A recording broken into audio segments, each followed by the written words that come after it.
안녕하세요. 딱딱한 뉴스를 쉽고 재밌게 풀어드리는 시사건건 홀스영입니다. 자, 이번에 다룰 이야기는 외교의 달인 문재인 대통령 이야기입니다. 자, 본론으로 들어가기 앞서서 제가 영상을 며칠 못 올렸어요. 몸이 너무 아파가지고 움직이지를 못했거든요.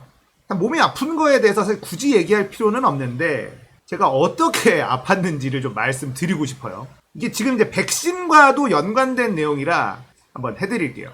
자, 여러분들 전 세계에서 가장 안전한 약으로 알려져 있는 게 어떤 게 있을까요? 대표적인 게 타이레놀입니다. 어느 정도 양은 임산부가 먹어도 괜찮다라고 알려져 있는 약이죠. 열이 나거나 근육통이 오거나 진통제로서 이 타이레놀이라는 약은 전 세계인들이 정말 많이 사용하는 그런 약입니다. 그런데 저는 이 타이레놀의 부작용을 가지고 있었던 겁니다. 예전에는 없었어요. 근데 갑자기 타이레놀의 부작용이 생긴 겁니다. 이 아세트아미노펜이라는 성분이 타이레놀의 주성분인데 제가 그 약을 먹고 온몸에 두드러기가 나면서 시야가 사라집니다. 시야가 흐려지고 호흡곤란이 와요. 응급실에 가서 급하게 치료를 받고 겨우겨우 살아났습니다. 저혈압 쇼크가 옵니다. 내버려두면 그냥 사망하는 거예요. 그 전에도 같은 증상으로 한번 응급실에 간 적이 있었거든요. 근데 그때는 이 약에 대한 부작용이다라는 확신이 없었어요. 그 당시에 의사 선생님도 이 아세트아미노펜, 타이레놀의 부작용일 수도 있으나 워낙에 부작용이 적은 약이기 때문에 단정 짓지는 못하겠다. 그래도 이 타이레놀류는 먹지 않는 게 좋겠다. 이렇게만 얘기를 하셨거든요. 그러니까 저도 긴가민가 했어요. 그리고 얼마 전에 땡볕에서 쫓긴 한 3.5km, 4km를 걸어간 적이 있어요. 운동할 겸 좀 걷지 뭐. 근데 그날 햇빛이 굉장히 뜨거웠습니다. 해질 무렵이었는데 너무 햇빛이 뜨거워서 좀 힘들다 싶었는데 그 다음날 몸살기가 쫙 오는 거예요. 그래서 타이레놀을 2알을 먹었습니다. 그리고는 또다시 그때 그 부작용이 터지기 시작한 거예요. 그렇게 긴급 처치를 받고 수액을 맞고 죽다가 살아났습니다. 그래서 저는 이 타이레놀류 아세트아미노펜을 먹을 수가 없어요. 죽는다는 겁니다. 저는 이걸 먹으면 죽을 수 있다는 거예요. 자, 그럼 제가 이 말씀을 왜 드리느냐? 이 백신하고 연관되어 있다는 거죠. 이렇게 안전하다고 알려져 있는 타이레놀 같은 약에도 저 같은 부작용이 있는 사람들이 있습니다. 찾아봤는데 저처럼 심각하게 저혈압 쇼크까지 오는 사람은 거의 없더라고요. 자, 백신의 부작용 이렇게 얘기를 하잖아요. 백신의 부작용은요, 타이레놀을 먹고 오는 부작용보다 확률이 더 낮습니다.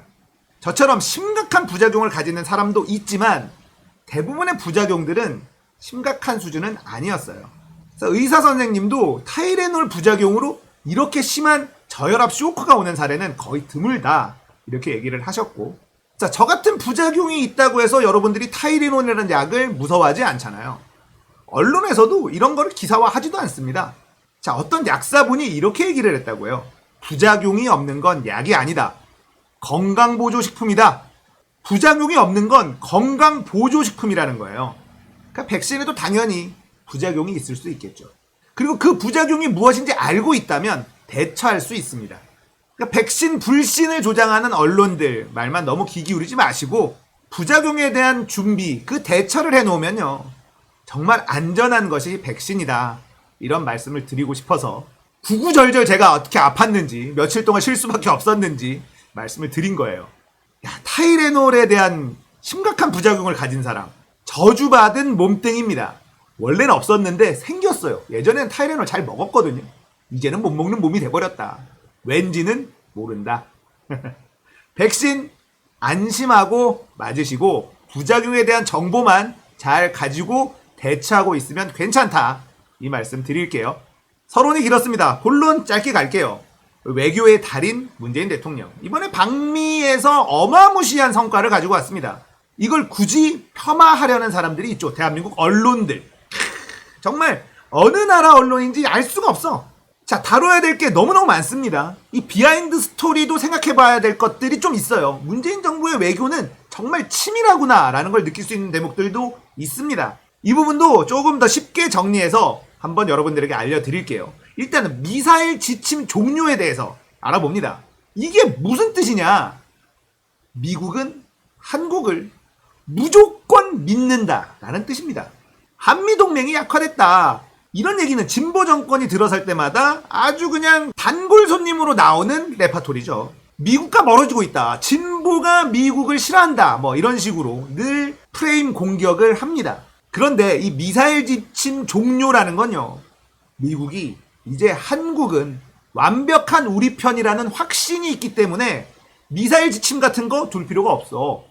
이거예요. 대한민국이 자신들의 역량만큼 이 사거리라든지 탄두 중량이라든지 이런 거를 결정할 수 있도록 만든 것. 이거는 100% 확신하는 신뢰가 있기 때문에 그렇습니다.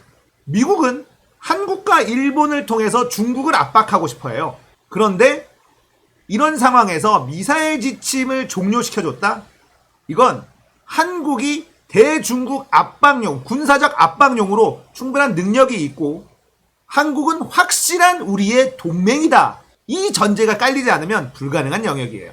자, 우리에게 가장 민감했었던 사안은 또 뭐였냐면요. 쿼드입니다. 대중국 군사적 압박용 쿼드에 대한민국이 들어오기를 원하는 세력이 분명히 존재했어요. 일본은 가장 먼저 쿼드에 앞장섰죠. 그래서 중국과의 경제적 교류가 굉장히 힘들어진 상황입니다. 우리나라가 굉장히 애매한 위치예요. 경제적으로 대중국 간의 교류는 엄청나게 많은데 그렇다고 미국과의 관계를 또 무시할 수가 없습니다. 그러니까 중간에서 어정쩡한 스탠스를 취하는 게 가장 좋거든요. 중국도 그러기를 원하고 있어요. 중국이 우리 편이 될 것이다 라고 생각하지는 않습니다. 한국과 미국의 이 동맹관계를 누구보다 잘 알고 있죠. 그러니까 중국은 한국에게는 어정쩡한 스탠스만 취해라. 확실하게 못 박지 마라. 경제 어떻게 할 거니? 이렇게 얘기하고 있는 상황이에요. 중국에게 붙어라 라는 요구는 중국이 하지 않습니다. 그런 요구를 하지 않음에도 불구하고 중국에 붙었던 적이 있었죠. 바로 박근혜 때 전승절에 참여를 한 겁니다. 미국도 놀라고 중국도 놀라고. 박근혜가 중국의 전승절에 직접 참여했을 때부터 중국의 대한민국 무시가 시작됐다라는 이야기가 있죠. 미국은 화들짝 놀라고요. 전승절이 뭐냐면 전쟁에서 이긴 걸 기념하는 날이에요. 전쟁에서 중국이 이겼으면 우리가 진 겁니다. 우리 진영이 진 거예요. 그런 걸 축하하는 날에 대한민국 대통령이 거길 간다? 있을 수가 없는 얘기잖아요. 자, 미사일 지침 종료가 어떤 의미를 갖는지 간단하게 설명해 봤습니다. 자, 기자가 문재인 대통령에게 대만 관련 질문을 하는 순간이 있었어요. 그때 바이든 대통령이 뭐라고 했냐면 문재인 대통령에게 good luck이라고 얘기를 합니다. 민감한 질문 나왔다. 잘해보세요. 이런 거였죠. 약간의 농담이 들어있었지만 여유가 느껴졌습니다. 우리가 한국이 민감한 부분, 배려한 부분이 있잖아. 그러니까 얘기 잘하쇼. 이렇게 한 겁니다. 쿼드나 대만 관련 이슈에 한국은 전면적으로 나서지 않게. 그렇게 미국이 배려를 해준 거예요. 그래, 니들 위치가 너무 애매하다. 그러면 여기에서는 니들이 곤란하지 않도록 우리가 만들어 줄게. 그 대신에 든든하게 우리 후방을 지원해 줄 거지? 믿는다는 거예요. 우리가 대외적으로 대만 편을 들 수도 없고 중국을 적대시할 수도 없습니다. 하지만 미국과의 동맹관계를 더 확고히 한다는 것, 그리고 미국이 이렇게 대한민국을 신뢰하고 있다는 것, 이것만으로도 중국은 알아요. 하지만 대놓고 대만 문제를 거론한다든지 이런 식으로 나오는 걸 굉장히 민감하게 받아들이고 있죠. 그런 영역에서 한국은 빠질 수 있었던 겁니다. 언론은 이렇게 얘기하죠. 44조를 갖다 바치고 55만 명 백신을 확보해 왔다. 이런 얘기를 합니다. 말 같지도 않은 소리입니다. 이 기업인들과 함께 가서 기업이 44조를 미국에 투자하겠다라고 했는데 여기에서도 굉장히 디테일이 있어요. 거기다 미국이 우리나라의 특수한 어떤 지정학적 위치 때문에 대만이라든지 이런 부분에 전면적으로 나서지 않도록 배려를 해줬다는 것. 이유가 무엇일까? 이 부분도 숨어있는 외교적인 전략이 있었더라고요. 근데 너무 멋있어.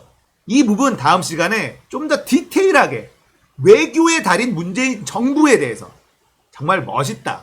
이 부분 제가 한번 정리해 드릴게요. 자, 여러분들 건강 잘 챙기세요. 너무 힘드네요. 아직도 힘듭니다. 식은땀이 계속 나요. 약을 안 먹으면 다시 열이 오르고 막 이럽니다. 여러분 건강이 최고입니다. 건강 잘 챙기십시오. 오늘 이야기 여기까지예요. 공감되셨다면 구독, 좋아요, 알림 설정 부탁드릴게요. 감사합니다.